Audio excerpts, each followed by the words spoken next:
Yes friends, आज मैंने question लिया है ये 82 2015-16 में आया टी बीम का क्वेश्चन है। और उससे बड़ी बात ये हाईएस्ट मार्क्स का क्वेश्चन है, 15 मार्क्स का क्वेश्चन है ये। ठीक है, इस क्वेश्चन में क्या है, क्वेश्चन कह रहा है एक टी बीम है। ठीक है, जो इस जैसे टी बीम ये है, सीधे टी बीम है। ठीक है, ये कह रहा है टी बीम में छत है ना, स्लैब। ठीक है, आरसी स्लैब, उसकी मोटाई दे रखी है 150 mm, मतलब 150 mm मोटी स्लैब पड़ी हुई है जो मोनोलिथिक कास्ट है। मोनोलिथिक कास्ट का मतलब क्या, छत और ये बीम, इन दोनों को एक साथ कास्ट किया गया है। ठीक है, विद 300 mm वाइड बीम्स, मतलब ये जो स्लैब हो गई। ठीक है, अब इनकी बीम जो आ रही है, इनकी चौड़ाई कह रहा है 300 mm है। ठीक है, अब बीम स्पेंड होता है 3.5 मीटर सेंटर टू सेंटर।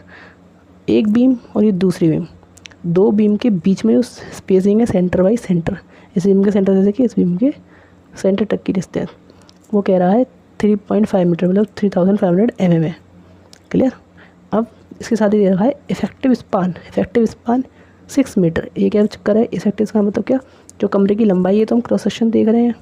अभी पीछे भी गया होगा इस तरीके से, पीछे की तरफ ही हो और पीछे गया होगा, वो जो लंबाई है कमरे की लंबाई, वो कितनी दे रखी है, 6 मीटर दे रखी है। ठीक है, अगर कह रहा है if the super impose load on the slab is 5 kilometre पर मीटर स्क्वायर, मतलब इस बीम के ऊपर जो लोड आ रहा है, ठीक है, लाइव लोड वगैरह जो आ रहा है, उसका वजन है 5 किलोमीटर पर मीटर स्क्वायर की इंटेंसिटी से लोड आ रहा है।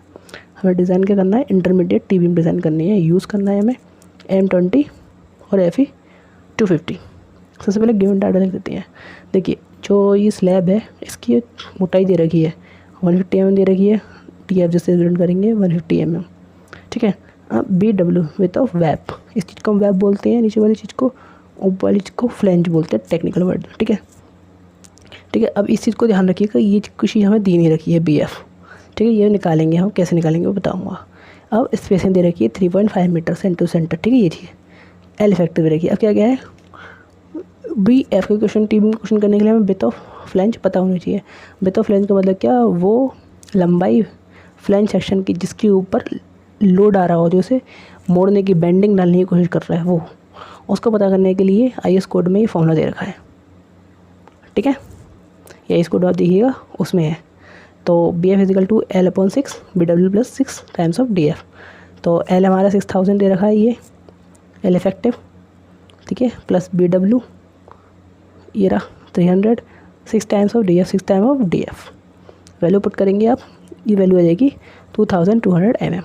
ठीक है, यहाँ तक आ गया। अब इसके बाद क्या करना है हमें, इसके बाद हमें लोड पता करनी है। लोड के लिए सबसे पहले हम फ्लेंज का, मतलब जो हमारी स्लैब आ रही है उसका हम लोड पता कर लेते हैं, कितना लोड उस पर आ रहा है।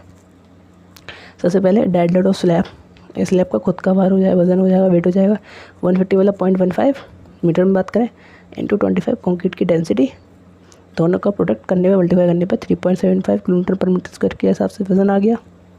ठीक, अब UDL ऑफ स्लैब जो हमें क्वेश्चन में दे रखा है, ये रहा।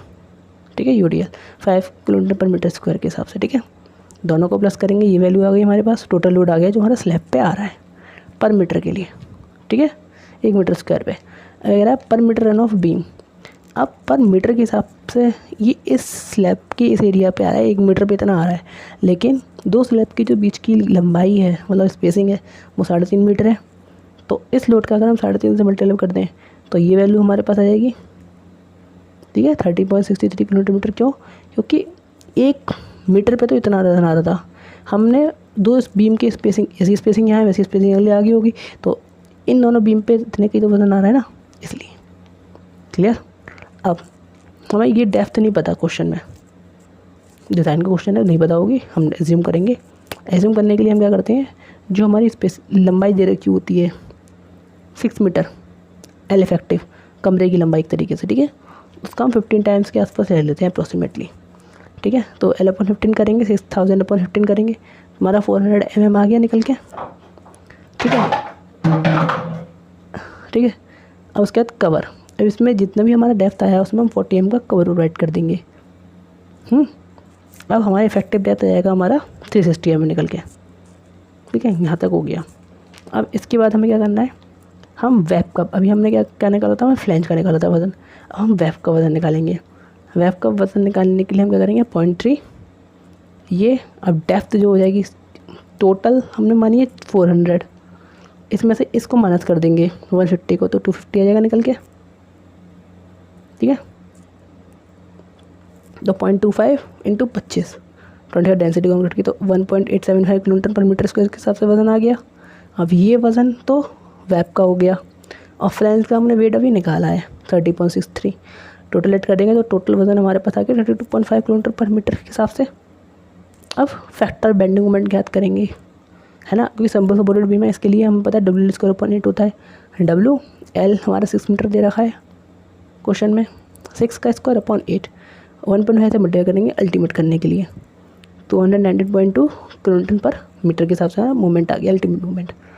यहाँ तक क्लियर आई हो। हम क्या करेंगे, न्यूट्रल एक्सिस पता करेंगे। न्यूट्रल एक्सिस पता करने के लिए हम कंप्रेशन बराबर टेंशन करते हैं, जो हमारा सिंपल रूल है। तो यहाँ से हम XU की वैल्यू निकाल सकते हैं 0.87 F/AST ऊपर, 0.36 FC की हमारा नीचे इंटू BF, ठीक है। 0.87 F/FI क्या 250, ये रहा 250, FC की हमारा 20, ये रहा। AST हमें पता नहीं है, 0.36 हम लगा दिया, और 2200 जो हमें अभी निकाला है। क्लियर, हमारे पास इतनी वैल्यू आ गई AST की। EST के रेस्पेक्ट में आएगी, मानी ये XU की वैल्यू, AST हमारे पास है नहीं। अब हम AST पता करेंगे, कैसे पता करेंगे, हमें पता है MU बराबर 0.87 F/AST, ठीक है, D माइनस 0.42 XU। अब MU की वैल्यू हमारे पास है, हमने भी निकाली है इतनी, ठीक है, बराबर 0.87, FY की वैल्यू यहाँ से आ गई, AST की वैल्यू हमारे पर पता ही नहीं है, D की वैल्यू हमारे पास 360 है, फैक्ट्री कवर हमने माइनस करके निकाला था, माइनस 0.42, XU की वैल्यू हम ये रिपीट कर देंगे ये, ठीक है। इसको जैसे आप सॉल्व करेंगे तो आपकी इस तरीके से क्वेश्चन बन के आएगी। इन चीज़ों को हम, इसका मल्टीप्लाई हमने इससे करा, ठीक है, तो हमारे AST में आ जाएगा, इसका मल्टीप्लाई इस पूरी प्रोडक्ट का मल्टीप्लाई, अब जैसे इसमें करोगे तो यहाँ पे AST स्क्वायर हो जाएगा। जैसे आप इसको लिखोगे तो ये क्वाड्रेटिक क्वेश्चन बन जाएगी, AX square plus BX plus C की स्क्वायर 0। यहाँ पे A की वैल्यू हमारी 1 हो गई, इस क्वेश्चन की बात की जाए, B की वैल्यू हमारी इतनी हो गई, और C की वैल्यू हमारी ये हो जाएगी, ठीक है, बराबर 0 के। अब क्वाड्रेटिक क्वेश्चन हम लगा सकते हैं AST पता करने के लिए, B प्लस माइनस रूट में B square minus 4AC/2A। B की वैल्यू हमारे पास ये रही, यहाँ पुट करी, ठीक है, B की भी स्क्वायर हमने 1 करा, ये पुट करी। ऐसे आप इसको सॉल्व करोगे रूट करके, तो आपकी वैल्यू 56683 आ जाएगी इसको सॉल्व करने पे, प्लस इसको माइनस का आएगा बट 2। जैसे आप इसको सॉल्व करोगे तो आपकी AST निकल के आएगा 2941 mm स्क्वायर, जो आपको टेंशन वाली जोन में प्रोवाइड करना।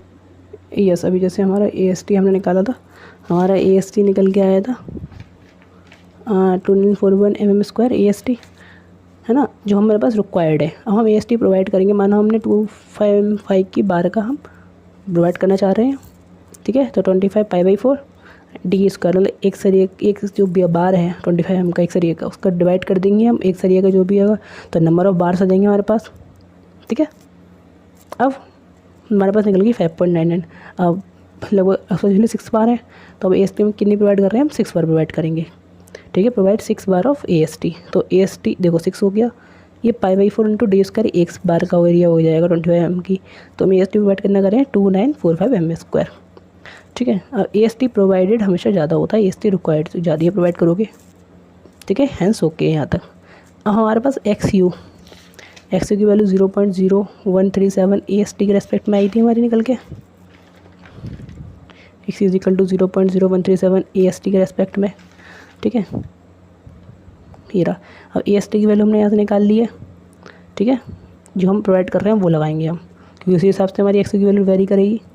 तो यहाँ से मैं निकल गया 40.4 mm, मतलब ये बहुत कम है DF से। DF क्या था, डेप्थ ऑफ फ्लैंज 150 mm जो स्लैब की मोटाई दे रखी थी, उससे कम है, मतलब हमारा जो न्यूट्रल एक्सिस है वो लाइज करेगा कहाँ पे, फ्लैंज में, मतलब स्लैब में, ठीक है।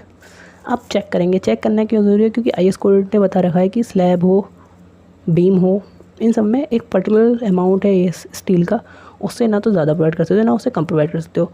तो AST मिनिमम कितना होता है 0.85 BWD/FY, मतलब ग्रॉस एरिया का 0.85% के आसपास, सीधी सी बात ये है, ठीक है। अब 0.85 300, BW की वैल्यू हमारे पास 300 दे रखी थी, ठीक है। इंटू डी 360 mm जो हमने ये निकाला था 360 mm, ठीक है। अब इसके बाद डिवाइड बाई एफ वाई की हमारी वैल्यू 250 दे रखी है ग्रेड ऑफ स्टील, डिवाइड करा तो 367.2 mm जो हमने इससे हमें प्रोवाइड ज़्यादा करा है, मतलब मिनिमम से वहाँ ज़्यादा है, मतलब यहाँ तो सेफ़ है। अब मैक्सिमम से भी बहुत ज़्यादा भी नहीं होना चाहिए, अति की हर चीज़ बेकार तो ख़राब होती है, ठीक है। तो AST मैक्सिमम पता करने के लिए हमारे पास क्या है 4% ऑफ ग्रॉस एरिया का 0.4 300 इंटू 400, ये बीम का आएगा। 300 हमारा क्या है ये चीज़, और 400 टोटल डेप्थ जो हमने मानी थी ये, ठीक है। मतलब इसके मैक्सिमम से ज़्यादा नहीं होना चाहिए। तो मैक्सिमम कितना था हमारा 400,800, इससे ज़्यादा नहीं होना चाहिए, इससे कम है। हैंस ओके, दैट मीन्स हमारा ये डिज़ाइनिंग सेफ़ है। थोड़ा सा इजी था लेकिन आई होप समझ में आया होगा आप लोगों को। और प्लीज़ अपने वैल्यूबल कमेंट ज़रूर बताइए कि किस चीज़ में मेरे को और इम्प्रूवमेंट करना है। थैंक यू सो मच देखने के लिए।